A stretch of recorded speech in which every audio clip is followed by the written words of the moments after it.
Assalamualaikum warahmatullahi wabarakatuh. Saya Nur Fitri Sadida Ipaenin akan menjelaskan latar belakang terjadinya permasalahan ekonomi di tengah pandemi COVID-19 saat ini. Tahun 2020 ini menjadi tahun yang paling mengkhawatirkan bagi dunia, di mana kita dihadapkan pada situasi yang belum pernah terjadi sebelumnya. Seluruh penjuru negeri dihebohkan dengan munculnya sebuah virus yang dinamai virus corona atau dengan sebutan ilmiahnya sebagai COVID-19. Virus ini, seperti yang kita ketahui bahwa pertama kali merebak di kota Wuhan, Cina, tepatnya pada salah satu pusat perdagangan hewan. Virus ini tidak hanya menyerang hewan-hewan saja, namun juga dapat menginfeksi manusia. Penyebaran virus ini cukup cepat hingga sampai ke berbagai benua di dunia, mulai dari benua Amerika, Eropa, bahkan Asia, tak terkecuali Indonesia. Di Indonesia sendiri, virus ini mulai menyerang di awal bulan Maret, di mana Bapak Presiden Republik Indonesia sendiri yang menyatakan terdapat 2 pasien positif corona di ibu kota Jakarta. Dengan kondisi dunia yang seperti ini, kita tidak dapat mengabaikan dampak dari virus corona ini karena sungguh luas konsekuensi yang diberikan, mulai dari permasalahan ekonomi, permasalahan sosial, dan lain sebagainya. Di Indonesia sendiri, dampak yang diberikan dari virus ini terhadap perekonomian sungguh besar.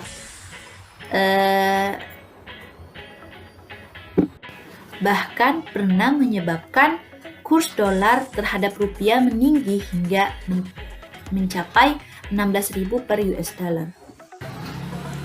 Dilansir dari suara.com, Menteri Keuangan Sri Mulyani juga menuturkan dampak yang besar dari adanya pandemi COVID yang melanda tanah air, mulai dari keterpurukan sektor perhotelan, penerbangan, hingga terjadi pengurangan pekerja baik di sektor formal maupun informal. Dampak virus corona menjadikan perekonomian dan kehidupan masyarakat Indonesia semakin menjerit lantaran banyaknya karyawan yang terkena pemutusan hubungan kerja atau PHK, kemudian dirumahkan, bahkan bekerja sebagian dan dikurangi gajinya. Hal ini juga disebabkan karena adanya berbagai kebijakan pemerintah yang merumahkan segala bentuk aktivitas masyarakat. Kebijakan-kebijakan tersebut seperti diterapkannya physical distancing, kemudian lockdown atau pembatasan akses keluar masuk wilayah, dan juga PSBB atau pembatasan sosial berskala besar.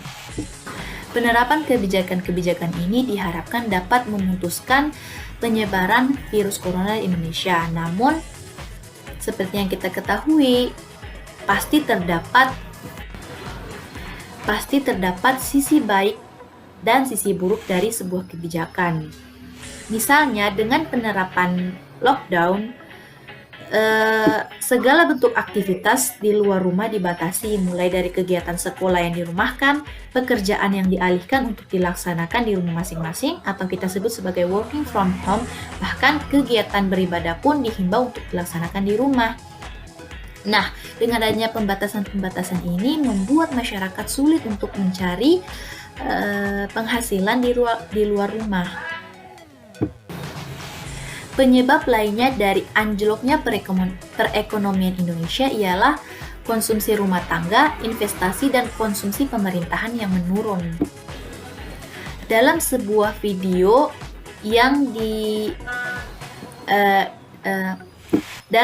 video Ibu Sri Mulyani mengatakan bahwa perkiraan proyeksi pertumbuhan ekonomi di Indonesia hanya berkisar 2,3% karena virus corona. Dan skenario terburuknya bisa mencapai minus 0,4%.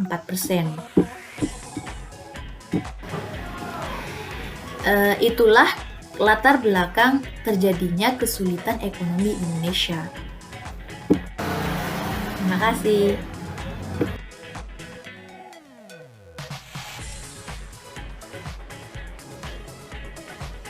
Bagian selanjutnya adalah bagaimana virus corona berdampak terhadap perekonomian di Indonesia. Di sini kami menguraikannya menjadi beberapa bagian. Adapun bagian yang pertama adalah Tercatat hingga 11 April 2020, sekitar 1,5 juta karyawan telah di-PHK dan dirumahkan. Dengan rincian, sekitar 1,2 juta karyawan merupakan karyawan yang bekerja di bidang formal dan lebih dari 265.000 karyawan merupakan karyawan yang bekerja di sektor informal. Selanjutnya adalah Purchasing Manager Index atau PM Indonesia yang berada di bawah level 50, yakni hanya sekitar 45,3, dan lebih dari 12.703 penerbangan di 15 bandara sepanjang Januari hingga Februari telah dibatalkan. Dengan rincian, 11.480 penerbangan merupakan penerbangan domestik dan sisanya ialah penerbangan luar negeri. Kemudian ada perkiraan Himpunan Restoran dan Hotel di Indonesia yang memperkirakan bahwa tingkat okupansi di sekitar 6.000 hotel telah menurun hingga 50%. Assalamualaikum warahmatullahi wabarakatuh. Nama saya Susi Susanti. Saya akan sedikit menjelaskan mengenai siapa saja yang terkena dampak dari adanya virus corona. Seperti yang telah kita ketahui, virus corona tengah mewabah hampir di seluruh negara yang ada di dunia, termasuk Indonesia. Indonesia sebagai salah satu negara yang terkena dampak dari adanya virus corona tentu sangat dirugikan dengan adanya masalah tersebut.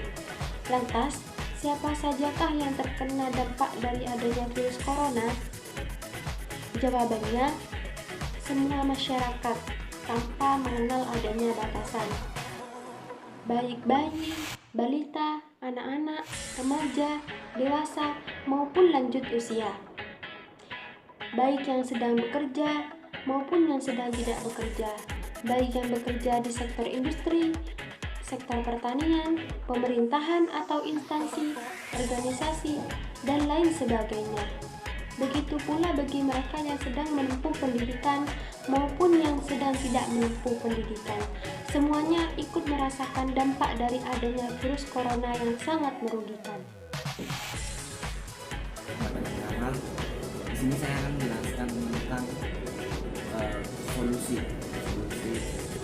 masalah kesulitan ekonomi selama pandemi COVID-19. Yang pertama, bagi para pelaku bisnis, khususnya dalam bidang makanan, yang pertama yaitu mencoba berinovasi dalam menu dan lain sebagainya. Terus yang kedua adalah bekerja sama dengan layanan delivery, contohnya atau GoFood dan lain sebagainya. Terus selanjutnya mencoba memberikan diskon bagi para pembeli. Memberikan diskon bukan berarti diskon besar, tapi diskon secara realistis. Ini menarik konsumen. Terus yang kedua, bagi para pelaku usaha UMKM, bagi para pelaku usaha UMKM tetap berinovasi serta dalam menghadapi pandemi COVID ini mencoba untuk mengurangi biaya produksi yang semua biaya produksi yang kita kurangi jadi 2 juta atau terus selanjutnya bagi masyarakat menengah ke bawah. Yang pertama, meskipun sudah terbiasa hidup sederhana, tetapi selama pandemi COVID-19 ini tetaplah coba untuk berpikir realistis. Jangan berharap bantuan dari siapapun, baik dari influencer maupun pemerintah, karena sejatinya membandingkan hidup kepada orang lain. Sehingga yang selanjutnya, bekerja atau berusaha semampunya, semaksimal mungkin atau seadanya.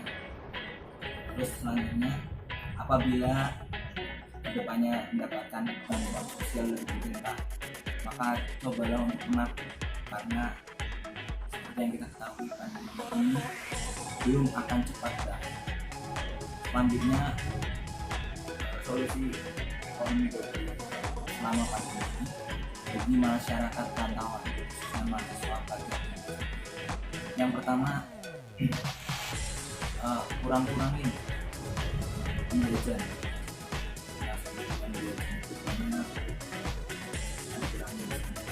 Terus yang kedua, apabila dirindukan, apabila keluarga mengharapkan kehadiranmu di rumah, maka pulanglah.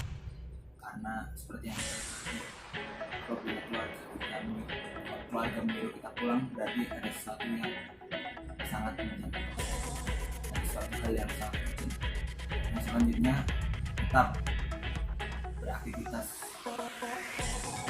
di lembaga sosial dan kegiatan sosial dalam membantu penanganan COVID dan kita bermanfaat selama pandemi. Sekian dari yang mendengarkan